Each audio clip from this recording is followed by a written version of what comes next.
Ashamaa harka fuunee kabajamtootaa fi jaalatamtoota maamiltoota chaanaala Isaaq Ibraahim baga walagarreen isiniin jedha. Nageenyi koo kan jaalalaaf kan kabajaa bakka jirtanitti isin haa dhaqqabuun isiniin jedha. Arrallee barumsa tokkoon isiniif qabadhee dhiyaadhe jechuudha. Namoonni chaanaala kanaaf haaraa taatan subscribe gochuun maatii keenya ta'an isiniin jedha. Subscribe erga gootan barnoonni chaanaala kan koo irraa darbu hundi nama kamuu dursi akka isin dhaqqabu yookaan immoo notifiikeeshiniin isaa beeksisni isaa akka isin dhaqqabuuf mallattoo bilbilaa sana kiliik gochuun all notification ka jedhu irra kaayachuun maatii keenya ta'a isiniin jedha. Barnoota arma dura isin dabrees chaanala kan koo keessa seenuun viidiyoos ka jedhu kiliik gootanii barnoota hedduu achirratti dabarsee achirra isiniif kaa'ee daawwachuu dandeettanii isiniin jedha.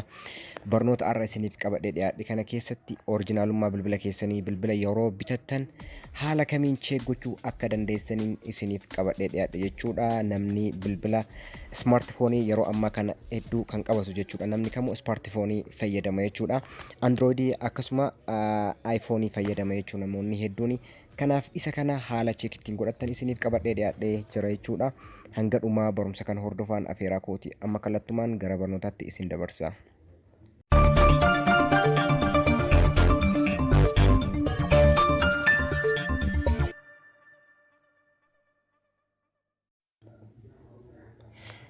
Hayyee amma bilbila keessan yeroo bittan akkasuma immoo yookiin immoo yeroo ilaaluu barbaadan bilbiluma amma harkaa qabdanis haa ta'u yoo xiqqaate karaa 4 karaa 5 karaa cheek ittiin gootan karaa qabatamaa amma agartan isinitti agarsiisa jechuudha.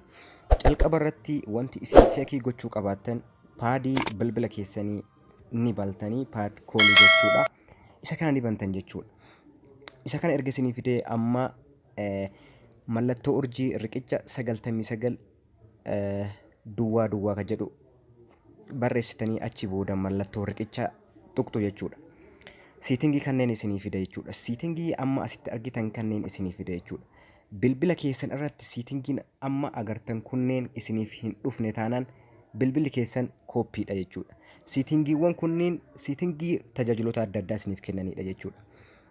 Fakkeenyaaf as keessatti siitingiin kun jechuudha. Siiting run CP based lock ka jedhu kun bilbila keessan ariitii bilbila keessanii xiqqeessuu fi dabaluu increase fi decrease gochuu kan danda'u jechuudha. Kanaafuu siitingii kana isiniif fiduu qaba jechuudha. As siitingii kana keessa yoo xiqqaate koodii amma itti galchee ilaale kana keessa yoo xiqqaate siitingii 20tu jira jechuudha. Kanaaf isa san isiniif fiduu qaba jechuudha. Mee amma gara lammataatti isin dabarsa. Lammaffaa irratti wanti isinitti agarsiisu baatirii bilbila keessanii meegaheerii akkamii meeqa akka ta'e cheekii kan ittiin godhattan isinitti agarsiisa. Isa siitingii keessan ni bantu jechuudha. Namni siitingiin bilbila isaa irra hin jiru. Siitingii kana isiniif bana jechuudha. Achi booda akkanuma gadi deemtan jechuudha. Gara jalaa kana about phone ka jedhu jira. San yeroo tokko kiliik gootanii bantanii sana booda akkana ol hiiqxan jechuudha. Battery information ka jedhu kunoo as biratti jira. Iddoo amma tuqee isinitti agarsiisaa jiru kanatti battery information ka jedhu kana kiliik gootanii ni bantu jechuudha. Al tokko haala kanaan isinii fida. Baatirii keessan haala kanaan isinii fida jechuudha. Baatiriin kan koo taayipikaalii ka ta'e kunoo as biratti iddoo amma tuqee isinitti agarsiisaa jiru kanatti 3400 meegaa heerziidha jechuudha. Kanaafuu isa kana cheek gochuu qabaattu jechuudha. Fakkeenyaaf 100 jira, 150, 200 jira jechuudha. Kanaafuu yoo xiqqaate smartfooniin keessan 300 ol yoo ta'e baay'ee bareeda. Hanga 500s 600 jira jechuudha. Kanaafuu bilbilli keessan keessatti baatiriin keessan leeveliin isaa kaappaasitii isaa ilaaluu qabdan jechuudha. Kaappaasitii isaa yoo xiqqaate 3 ol ta'uu qabaata jechuudha. Kanaaf inni lammataa isa san jechuudha. Inni sadaffaan isa murteessaa ta'edha. Kan amma isinitti agarsiisu jechuudha. Mee inni sadaffaan maal yoo jettan? Inni sadaffaan kun imeelii bilbila keessanii, imeelii koodii bilbila imeelii keessanii, imeelii isin banatan otoo hin taane kan normaalii ka koodii bilbilichaa jechuudha. Kan qafoo bilbila keessanii jechuudha. Isa kana karaa sadiin cheekii gochuu qabaatu. Tokkoffaa asiin cheekii gootu mallattoo urjii riqicha duwwaa jahaa fi riqicha gootanii imeelii keessan haala kanaan isinii fida. Yoo xiqqaate 3 ta'uu qaba. Sararoota 3 isinii fiduu qaba. Wanni isin beekuu qabdan lakkoofsa kana as biratti ilaalaa amma dhumni isaa duwwaa 3 jedha. As biratti dhumni isaa duwwaa 1 jedha. Slootiin lakkoofsi 2 duwwaa 1 dhumni isaa haala sadiin kana isinii fiduu qaba. Amma imeelii amma asitti argitan kana gara keessaatiin seentanii wal fakkaachuu qaba jechuudha ka siitingii keessa jiru. Mee siitingii keessa seennee haa laallu. Kun dhumni isaa duwwaa 3 jennee ka calqabaa ka lammataa duwwaa 1 jenne. Mee amma siitingii keessa seennee haa laallu jechuudha. Tokko ta'uusaa siitingii keessa seennee laalla.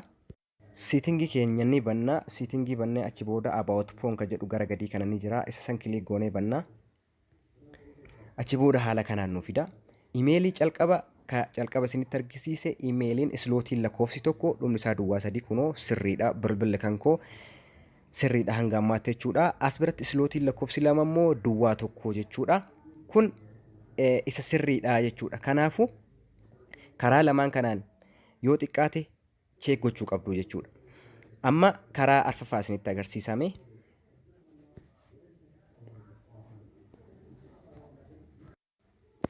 Karaan inni arfaffaa karaa onlaayiniidhaan laaluu qabdan. Bilbila keessan suuraa isaa isiniif fida. Diizaayinii isaa, lakkoofsa isaa, moodeelii isaa, kaampaanii kamitti akka oomishame, raamii isaa, jiibii isaa, guutuu raamii isaa akkasuma immoo roomii isaa, random access memory fi random only memory isiniif haala onlaayinii ittiin ilaaltan isinitti agarsiisa.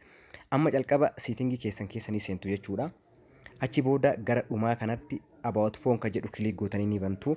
Sana booda imeelii keessan kana kooppii godhattu. Isa calqabaa kana kunoo yeroo gadi qabdan kiliip akkuma yeroo calqabaa gadi qabdan kooppii tu kiliip boord jedha. Isa kana kooppii tahee jira. Amma kiroomii yookiin googilii keessan ni bantan jechuudha yeroo tokko. Kunoo amma kiroomii kan koo banee jira jechuudha. Kiroomii kana haala kanaan naa fida jechuudha. Amma iddoo sarchii kanarratti sirriitti na hordofaa. Iddoo sarchii kanarratti jechuudha. Iddoo duwwaa kanarratti waan an amma barreessu kana barreessitanii email dot info jettanii barreessitan. Dot info akka nama katabe kanatti katabdan jechuudha. Dot info ka jedhu kana kilik gootanii bantan. Achi booda as biratti isinii fida sarchi gootan jechuudha. Kunoo calqaba irratti isinii fidee isan kilik gootanii bantanii naaf bana jechuudha. Kunoo naaf baneera email kana jechuudha. Amma yoo isiniif haala kanaan banu waan asitti argitan kana isiniif fida. Iddoo duwwaa kana isiniif fida calqaba irratti. Iddoo banaa kana. Iddoon duwwaan kun iddoo imeelii keessan ka amma kooppii gootan san peestii gootanii asitti cheek ittiin gootan. Achi booda iddoo duwwaa kana quba keessaniin gadi qabdanii jechuudha. Peestii gootan jechuu asirratti qubaan gadi qabdanii peestii gootanii. Peestii gadi ni dhufaa kunoo peestii taheera. Imeeliin kan koo peestii taheera ka calqabaa. Amma iddoo sanduuqa xiqqoo tana naa fida kunoo as biratti. Kilik godhe am human ka jedhu kana kilik godhe jedhaa jira. Isa yeroo tokko gadi tuqxanii sarchi isiniif godha jechuudha. Sakandii muraasanii eegdu jechuudha. Achi booda haala kanaan naa fida jechuudha. Amma suuraalee wal fakkaatu kilik godhee bana jechuudha. Barreeffama kana dubbifattanii kilik gootanii waan wal fakkaatu fidatan. Amma as biratti please click each image containing both jalbaa meef suura kana keessatti jalbaa kan tahan kilik godhii jedha. As keessa jalbaa meeqa akka jiru fakkeenyaaf kun tokkoffaan jalbaa kana ni tuqaa, kanas ni tuqaa, kan lammataa kanas akkasuma. Achi booda kan sadaffaa yoo jiraate barbaadee kilik godha jechuudha. Kunoo sadeen kana jechuudha. Jalbaa yookiin doonii kan jennu san jechuudha. Isin suuraa biraa isinii fiduu danda'a. Konkolaataa ta'uu danda'a, saayikila ta'uu danda'a. Suuraa wal fakkaatu barreeffama asitti isinii fidu kana cheek godhi isiniin jedha jechuudha. Achi booda akkana gadi siiqxanii verify ka jedhu as biratti naa dhufu kunoo verify ka jettu as bira jirti. Ishee verify tu sana kilik godha jechuudha. Kunoo raayit naa godhee jira. Amma waa'ee bilbila kan koo tokko tokkoon as biratti naa fide jechuudha. Suutumaan gadi deemtanii suruudhaan laaltu jechuudha. Bilbila keessan cheek gootu. Iddoo cheekii kana dirqama calqabanii tuqxu jechuudha. Cheek gootu jechuudha. Cheek naaf gochaara. Hayyee modeela bilbila kootii calqaba irratti naa fidee jira. Amma akkuma as biratti argitan modeela kan koo Galaxy M10 Samsung ka ta'e tokko imeeyii isaa as biratti naa fidee jira.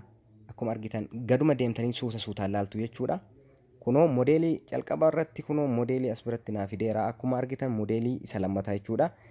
Kunoo Samsung Galaxy M10 tokko lammaffaa irratti biraandii isaa kaampaaniin itti oomishame Samsung biraandiin isaa Samsung ta'uu akkasuma immoo imeeyii isaa sadaffaa irratti naa fidaa jechuudha.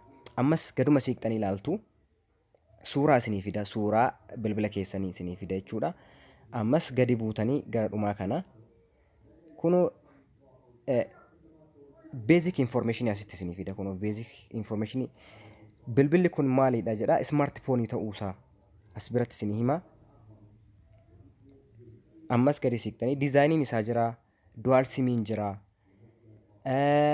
Ammas gadi yoo siqtan baatiriin isaa mee fakkeenya waan isin dinqisiisu baatiriin kan koo calqaba seetingii keessa seenee yeroo isinitti agarsiisu 3400 ture kunoo as biratti cheek naaf godhe jechuudha 3400 ta'uusaa.